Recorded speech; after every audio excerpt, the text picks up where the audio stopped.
GTU students આપ સૌ લોકોનું સ્વાગત છે મારી યુટ્યુબ ચેનલમાં। તો ફ્રેન્ડ્સ આજે આપણે જે વાત કરી રહ્યા છીએ છે diploma to degree common entrance test એટલે કે DDCT ની એક્ઝામ કન્ફર્મ થઈ ગઈ છે, એટલે કે જે ડિપ્લોમાથી ડિગ્રી કરવા માંગે છે મિત્રો તો એની માટે આ DDCT એક્ઝામ જે છે આપવી જ પડશે અને એના મેરિટના થ્રુ જ તમને એડમિશન મળશે સારી એવી કોલેજમાં।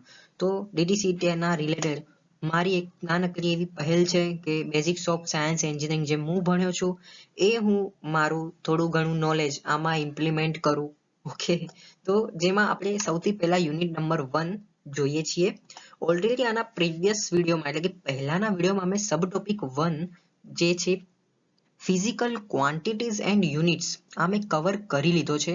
ઇવન મેં તમને એવું પણ કીધું છે કે કયા કયા ટાઈપના ક્વેશ્ચન્સ પૂછાવાની સંભાવના છે, તો જો તમે એ વિડીયો નહીં જોયો તો જલ્દી જઈને જોઈ આવો। ઓકે, તો ચલો આજે આપણે સબ ટોપિક 2 કે જેનો મતલબ છે એટલે કે જેનું નામ છે inter conversion of units MKS to CGS and vice versa. તો આ પણ જે છે વિડીયો ખૂબ ઇન્ટરેસ્ટિંગ રહેશે। આ લેક્ચર સિરીઝ તમારા મિત્રો સાથે બધાને શેર કરી દો કે જે ડિગ્રી કરવા માંગે છે, બરોબર। એકદમ ઇઝીલી હું તમને એક્સપ્લેન કરીશ શું છે આ ટોપિક, કઈ રીતે ઇમ્પ્લિમેન્ટ કરીશું અને કઈ રીતે આપણે DDCT માં ક્વેશ્ચન્સ પૂછાઈ શકવાની સંભાવના છે। તો આ DDCT માટે યુનિટ્સ 1 જે છે એ ખબર છે 12% ની આજુબાજુ રહેશે। ઓકે, તો આઈ રિક્વેસ્ટ ટુ યુ જો તમે મારી ચેનલમાં નવા છો તો પ્લીઝ સબસ્ક્રાઇબ કરી દો। ઓકે, હું માનું છું કે તમે સબસ્ક્રાઇબ કરી લીધી હશે અને જો તમે મારી સાથે જોડાવા માંગતા હો તો તમે મને ઇન્સ્ટાગ્રામમાં ફોલો કરી શકો છો, લિંક એની ડિસ્ક્રિપ્શન બોક્સમાં હું મૂકી દઈશ, બરાબર। તો ચલો આપણે શરૂઆત કરીએ। તો મિત્રો ટોપિક પહેલો જે છે એ શું છે કે ડિરાઇવ યુનિટ્સ એટલે કે આપણે યુનિટ્સને કઈ રીતે આપણે શોધ્યા, બરાબર। એ તો જાણવું જરૂરી છે, યુનિટ એ તો બધું ખબર છે કે ભાઈ યુનિટ આ છે પેલું છે, પણ આ યુનિટ આપણે કઈ રીતે શોધ્યા તો એ તો આપણને ખબર પડવી જોઈએ ને। તો some physical science require a combination of more than one basic unit to represent them, such combined units are called as a derive units. એટલે કે કેટલીક ભૌતિક રાશિઓને દર્શાવવા માટે એક કરતા વધારે મૂળભૂત એકમોના સંયોજનની જરૂર પડે છે। ઓકે, તો આવા સંયોજિત એકમોને આપણે શું કહેવામાં આવે છે, ડિરાઇવ્ડ યુનિટ્સ જે છે કહેવામાં આવે છે। હવે તમારા મનમાં સવાલ હશે કે યાર આનું એક્ઝામ્પલ તો આપો યાર, કે આમ તો ખબર નહીં પડી, એવું તો ખબર પડી કે કોમ્બિનેશન થયું, બરોબર। તો એક્ઝામ્પલ છે કે યુનિટ ઓફ લિનિયર વેલોસિટી એટલે કે રેખીય વેગનો એકમ શું છે તો કે મીટર પર સેકન્ડ। તો આમાં મીટર અને સેકન્ડ આ બંને જે છે અલગ અલગ છે, બરાબર। તો આપણે આ બંનેને કમ્બાઈન કરીને આ એક યુનિટ બનાવ્યું, એ છે લિનિયર વેલોસિટી। તો આ જ છે આપણું ડિરાઇવ યુનિટ્સ। ઓકે, તો શું છે કે combine of length end time શું છે તમારું લિનિયર વેલોસિટી, કેમ કે લેન્થનો એકમ જે છે મીટર છે અને ટાઈમનો એકમ છે સેકન્ડ। આઈ હોપ કે ખબર પડી ગઈ હશે, બરાબર, એકદમ ઈઝી હતું। તો જુઓ સિસ્ટમ ઓફ યુનિટ્સ કેટલા છે તો 3 છે। પહેલા છે બ્રિટિશ સિસ્ટમ, બીજું છે મેટ્રિક સિસ્ટમ, ત્રીજું જે છે આપણું SI સિસ્ટમ। હવે મેટ્રિક સિસ્ટમમાં પણ બે સિસ્ટમ છે, પહેલું આવે છે CGS સિસ્ટમ અને MKS સિસ્ટમ। ડોન્ટ વરી, હું આ બધાના નામ પણ કહીશ, ઓકે। સો ટેન્શન ફ્રી થઈ જાઓ, આપણે બધું જ જોઈશું। ઓકે, બસ મને તમારા અટેન્શનની જરૂર છે અને તમારા તરફથી મને ફીડબેકની જરૂર છે, બસ આ બે જ વસ્તુ જોઈએ, બાકી આપણે બધું ફોડી લઈશું, ભલે DDCT આવે કે કોઈ બી આવે। તો સૌથી પહેલા જોઈ લઈએ બ્રિટિશ સિસ્ટમ। નામ ઉપરથી જ ખબર પડી છે કે ભાઈ આ ક્યાંથી આવી હશે, બરાબર। તો જો this method is mostly use in Britain, Commonwealth of Nations and America. એટલે કે આ પદ્ધતિનો ઉપયોગ મોટા ભાગે બ્રિટેન કે પછી રાષ્ટ્ર સમૂહના દેશો તથા અમેરિકામાં થાય છે, આજની તારીખમાં પણ થાય છે। ઓકે, તો ઇન ધીસ મેથડ એટલે કે આ મેથડમાં અગર આપણે ફોરેનમાં જઈએ તો એ લોકો લેન્થને એઝ અ બ્રિક કહે છે, એટલે કે આપણે ઇન્ડિયામાં એને ફૂટ કહીએ છીએ। પછી બીજું એક્ઝામ્પલ એ યુનિટ ઓફ માસ, એ લોકો માસને જે છે પાઉન્ડમાં કહે છે, ઓકે। અને યુનિટ ઓફ ટાઈમ એટલે કે ત્યાં આગળ એ લોકો સેકન્ડ કહે છે, ટાઈમને શું કહે છે, સેકન્ડ કહે છે, રાઈટ। આ બધું જે છે બ્રિટિશ સિસ્ટમમાં થાય છે। તો ક્વેશ્ચન હશે મેટ્રિક સિસ્ટમમાં શું થાય છે, ડોન્ટ વરી આપણે બધું જોઈએ। તો મેટ્રિક સિસ્ટમ, જેમ મેં તમને કીધું કે મેટ્રિક સિસ્ટમના બે પ્રકારો પડે છે, પહેલું આવે છે CGS સિસ્ટમ અને બીજું આવે છે MKS સિસ્ટમ। CGS સિસ્ટમ શું છે? તો this is the matrix system used in France and other countries around the world, and India is also adopted the matrix system. એટલે કે આ CGS સિસ્ટમ જે છે એ ફ્રાન્સ અને દુનિયાના બીજા દેશોમાં પણ જે છે ફેમસ છે. ઓકે, અને ભારતે પણ આ જ સિસ્ટમને એડોપ્ટ કરી છે. તો તમને ખબર પડી જોઈએ કે CGS સિસ્ટમ ભારતે એડોપ્ટ કરેલી છે. તો આ મેથડમાં યુનિટ્સ ઓફ લેન્થ સેન્ટીમીટર થશે.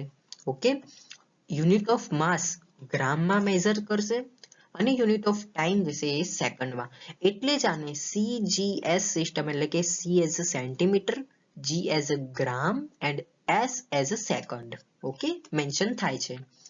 ત્યારબાદ MKS સિસ્ટમ. તો it is also one type of metric system, એટલે કે આ પ્રકારની સિસ્ટમ પણ એક મેટ્રિક સિસ્ટમ જ છે. આ મેથડમાં આપણે લેન્થને મીટર કહીએ છીએ, યુનિટ ઓફ માસને આપણે કિલોગ્રામ કહીએ છીએ અને ટાઈમને આપણે સેકન્ડ કહેવામાં આવે છે. ધેટ્સ વાય આને MKS એટલે કે મીટર, કિલોગ્રામ, સેકન્ડ કહી શકાય છે. તો હું એવું માનું છું કદાચ બહુ ઓછા ચાન્સીસ છે પણ ફૂલ ફોર્મ પૂછી શકે છે DDCT માં કે ભાઈ CGS સિસ્ટમનું ફૂલ ફોર્મ નીચે ABCD આપેલું છે તો આમાંથી કયું છે? કાં તો પછી એવું પૂછી શકે કે CGS અને MKS આ બંને કોના યુનિટ છે? તો કે મેટ્રિક સિસ્ટમમાં. બરાબર, તો એવું પૂછાઈ શકે છે, પ્રોબેબિલિટી છે. ત્યાર પછી આપણે ત્રીજું બાકી રહી ગયું આપણું ફેવરેટ, એ છે SI system. SI system this is indicates as a international system of units. Okay, international system કહેવામાં આવે છે. ઇન્ડિયન સિસ્ટમ કે ઇન્ડિયન સ્ટાન્ડર્ડ ના બોલતા, એ અલગ છે. SI સિસ્ટમનું ફૂલ ફોર્મ જે છે આવી રીતે પૂછાઈ શકે છે કે ભાઈ વોટ ઇઝ SI સિસ્ટમ? તો ઇન્ટરનેશનલ સિસ્ટમ ઓફ યુનિટ્સ. આની એક બહુ નાની એવી થિયરી છે, એટલે કે થોડા તમારે પાછળ જવું પડશે 1960માં. બરોબર, તો જુઓ, the 11th general conference of weights and measures એટલે કે GCWM, general conference of weight and measures was held in October 1960 with the aim that the development of trade, industry, science and technology will be improved if the some units of physical units are used in all countries of the world. જેમ મેં તમને કીધું હતું કે આ બધું ક્યાંથી આવ્યું આપણે જોઈશું, તો બસ આ જ વસ્તુ છે કે વિશ્વના બધા દેશોમાં ભૌતિક રાશિઓના એક સરખા એકમો વપરાય તો વેપાર, બીજું છે ઇન્ડસ્ટ્રી એટલે કે ઉદ્યોગ અને ટેકનોલોજીનો વિકાસ સારો થાય, એવા ધ્યેય સાથે ઓક્ટોબર 1960માં મળેલી 11મી વજન અને માપની સામાન્ય સભા એટલે કે general conference of weights and measures એ આંતરરાષ્ટ્રીય ઉપયોગ માટે મૂળભૂત એટલે કે ફંડામેન્ટલ અને સપ્લિમેન્ટરીઝ, બરાબર, કયા? International practice recommended uniform system of fundamental and supplementaries and derived unit. એટલે કે શું કર્યું છે કે ભાઈ ફંડામેન્ટલ, સપ્લિમેન્ટરી એટલે કે પૂરક અને ડિરાઇવ યુનિટ્સ એમ ત્રણ સિસ્ટમની ઇમ્પ્લિમેન્ટ કર્યું, બરાબર, રિકમેન્ડ કર્યું કે ભાઈ આ ત્રણ સિસ્ટમ જે છે લાવો. સો આ સિસ્ટમને આપણે ઇન્ટરનેશનલ સિસ્ટમ ઓફ યુનિટ એટલે કે SI સિસ્ટમ જે છે આપણે શોર્ટમાં કહેવામાં આવે છે. તો જો મિત્રો કંઈક આ પ્રકારની ઇન્ટરનેશનલ જે આપણું સ્ટાન્ડર્ડ છે, બરાબર, તો એનું કન્વર્ઝેશન છે કે ભાઈ inter conversion of unit MKS SI to CGS and vice versa. તો સિરિયલ નંબર અમુક આ 1 થી લઈને 40 આપણે જોઈ લઈશું. આઈ પ્રોમિસ કે અહીંયાથી અગર ક્વેશ્ચન અગર પૂછશે તો તમને આવડવા જ જોઈએ. ઓકે, તો આટલું તમે જોઈ લો. આના પહેલાના વિડીયોમાં પણ જે છે મેં તમને ડિટેલમાં આના રિલેટેડ બધું કીધું હતું, તો એ વિડીયો નહીં જોયો તો જલ્દી જોઈ આવો. એવું આશા રાખું છું તો તમે એ વાળો વિડીયો જોયો હશે ને તો તમને આ વિડીયોમાં કંઈ પ્રોબ્લેમ નહીં આવે. તો ફિઝિકલ ક્વોન્ટિટી જે છે લેન્થ, તો એનો CGS માં યુનિટ સેન્ટીમીટર થાય છે અને SI માં યુનિટ્સ મીટર થાય છે. ઓકે, બીજા નંબરનું છે ફિઝિકલ ક્વોન્ટિટી ટાઈમ, તો એનું CGS યુનિટ જે સેકન્ડ છે, એવી જ રીતે SI યુનિટ જે છે આપણો S એટલે કે સેકન્ડ છે. ત્રીજા નંબરનું છે ડિસ્ટન્સ, કે જેનું CGS યુનિટ છે સેન્ટીમીટર અને SI યુનિટ છે મીટર. તેવી જ રીતે વેલોસિટી નો CGS યુનિટ છે સેન્ટીમીટર પર સેકન્ડ અને SI યુનિટ છે મીટર પર સેકન્ડ. એસેલરેશન નો CGS યુનિટ છે સેન્ટીમીટર પર સેકન્ડ નો સ્ક્વેર અને SI યુનિટ છે મીટર પર સેકન્ડ નો સ્ક્વેર. પછી ઓસિલેશન ફ્રીક્વન્સી કે પછી નોર્મલ ફ્રીક્વન્સી તમે કન્સિડર કરો, એનો CGS યુનિટ છે હર્ટ્ઝ, તેમજ SI યુનિટ પણ જે છે એ છે હર્ટ્ઝ. ઓકે, પછી આવે છે એંગ્યુલર વેલોસિટી કે જેનો CGS યુનિટ છે રેડિયન પર સેકન્ડ, SI યુનિટ છે રેડિયન પર સેકન્ડ. ત્યારબાદ એંગ્યુલર એસેલરેશન, તો એનો CGS યુનિટ છે રેડિયન પર સેકન્ડ નો સ્ક્વેર અને SI યુનિટ છે રેડિયન પર સેકન્ડ નો સ્ક્વેર. ત્યાર પછી ફિઝિકલ ક્વોન્ટિટીમાં માસ કે જેનો CGS યુનિટ છે ગ્રામ, SI યુનિટ છે કેજી. ડેન્સિટીનો CGS યુનિટ છે ગ્રામ પર સેન્ટીમીટર ક્યુબ અને SI યુનિટ છે કેજી પર મીટર ક્યુબ. ઓકે, આ આપણી 10. ત્યાર પછી 11th ફિઝિકલ ક્વોન્ટિટી ફોર્સ કે જેનો CGS યુનિટ છે ડાયન, બરાબર, અને SI યુનિટ છે ન્યૂટન. યાદ રાખજો, આ પૂછી શકે છે. ઓકે, પછી પ્રેશર કાં તો પછી સ્ટ્રેસ કે જેનો CGS યુનિટ છે ડાયન પર સેન્ટીમીટર નો સ્ક્વેર અને SI યુનિટ છે પાસ્કલ. ત્યારબાદ 13મા નંબરનું મોમેન્ટમ કે જેનો CGS યુનિટ છે ગ્રામ સેન્ટીમીટર પર સેકન્ડ અને SI યુનિટ છે કેજી મીટર પર સેકન્ડ. 14મા નંબરનું છે મોમેન્ટ ઓફ ફોર્સ કે જેનો CGS યુનિટ છે ડાયન ઇન્ટુ સેન્ટીમીટર, SI યુનિટ છે ન્યૂટન ઇન્ટુ મીટર. ઓકે, જો મિત્રો અહીંયા પાસ્કલ જે છે પાસ્કલનું બી ન્યૂટન ઇન્ટુ મીટર થશે, આ વસ્તુ ધ્યાન રાખજો, બરોબર. ત્યાર પછી 15મા નંબરનું એનર્જી એટલે કે વર્ક કે જેનો યુનિટ છે ERGS. ઓકે, અને SI યુનિટ છે J. ત્યાર પછી પાવરનો CGS યુનિટ છે ERG/S અને SI યુનિટ છે W.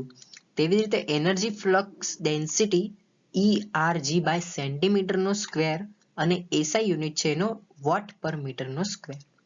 તેવી રીતે એંગ્યુલર મોમેન્ટમનો CGS યુનિટ છે ગ્રામ ઇન્ટુ સેન્ટીમીટર નો સ્ક્વેર બાય સેકન્ડ અને SI યુનિટ છે KG metre square per second.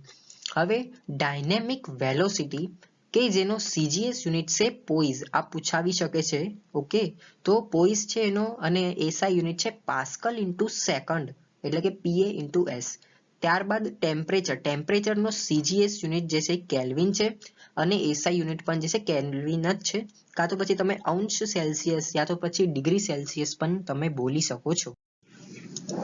અને પછી 21મા નંબરનું કે જેની ફિઝિકલ ક્વોન્ટિટી છે હીટ કેપેસિટી કાં તો પછી એને એન્ટ્રોપિક કહો, એનો CGS યુનિટ છે ERG પર કેલ્વિન અને SI યુનિટ છે જૂલ પર કેલ્વિન. ઓકે, પછી 22મા નંબરનું ઇલેક્ટ્રિક ચાર્જ કે જેનો CGS યુનિટ છે ફ્રેન્કલિન એટલે કે FR અને SI યુનિટ છે કુલમ એટલે કે C.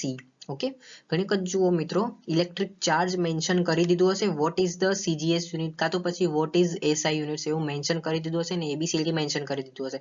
હવે ABCD માં તમને FR નોર્મલ એવું બી લખી શકે. હવે તમે કન્ફ્યુઝ થઈ જશો કે સાલું FR તો મેં જિંદગીમાં નહીં પડ્યું કે પછી જિંદગીમાં નહીં વાંચ્યું, બરોબર. FR એટલે કે શું મને નહીં ખબર, તો એવું નહીં થાય, બરાબર. તો એવું બી પૂછી શકે C, નોર્મલ C લખી દીધું હશે તો તમારે C એઝ અ કુલમ તમારે સમજવાનું. ઓકે, પછી 23મા નંબરનું છે પોટેન્શિયલ કે જેનો CGS યુનિટ છે સ્ટેટ વોલ્ટ કાં તો અને એનો SI યુનિટ છે વોલ્ટ.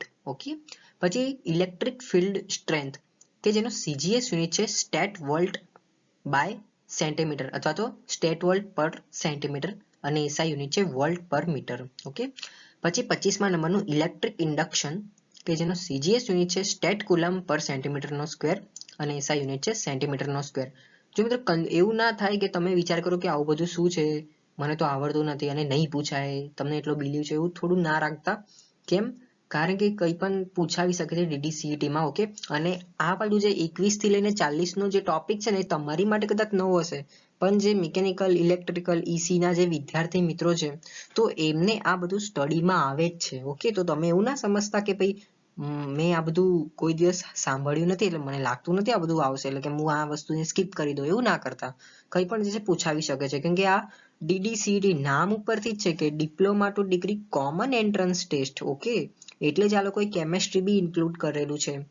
એન્વાયરમેન્ટલ સ્ટડીઝ કે જે એન્વાયરમેન્ટલ એન્જિનિયરિંગના છોકરાઓ છે એની માટે એન્વાયરમેન્ટલ સ્ટડીઝ. કેમેસ્ટ્રી કેમ તો ભાઈ કેમિકલ એન્જિનિયરિંગ વાળા માટે બી છે જ ભાઈ, એમાં ડિપ્લોમાથી ડિગ્રી જવું હોય તો કેમિકલ વાળા બી ડિપ્લોમા વાળા છોકરાઓ છે, બરોબર. તો આપણે વાપસ આવી જઈએ, આપણો બીજો ટોપિક છે ઓલરેડી બધું મેં ડિસ્કસ કરી લીધેલું છે મારા ઓલ્ડ બધા વિડીયોમાં. ઓકે, તો આપણે 26મા નંબરનું જોઈ લઈએ ઇલેક્ટ્રિક કરંટ કે જેનો CGS યુનિટ છે બાયોટ.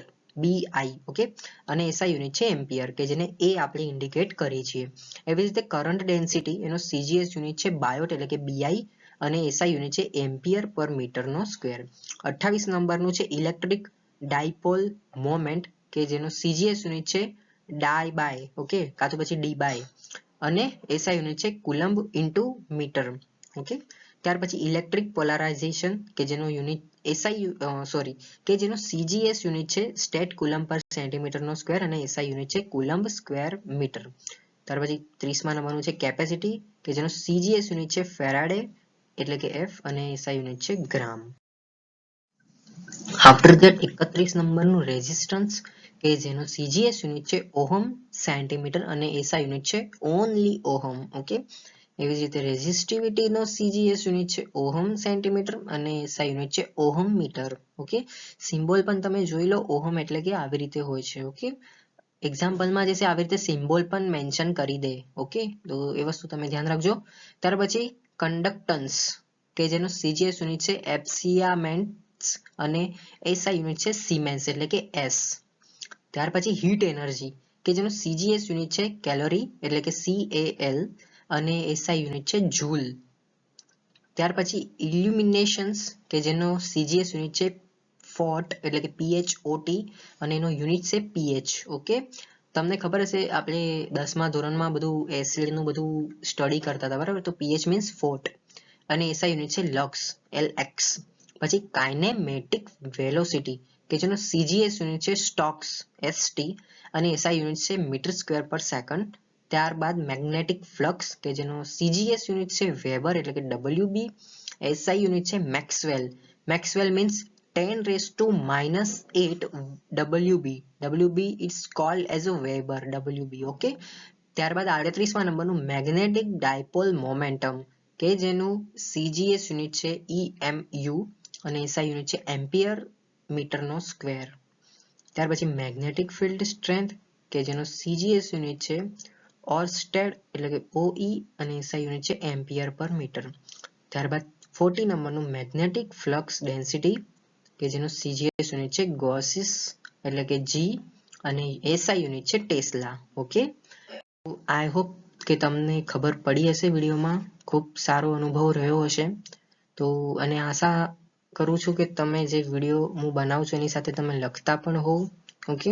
તો પ્લીઝ તમે મારી ચેનલમાં નવા છો તો સબસ્ક્રાઇબ કરી દો અને મને સપોર્ટ આપો.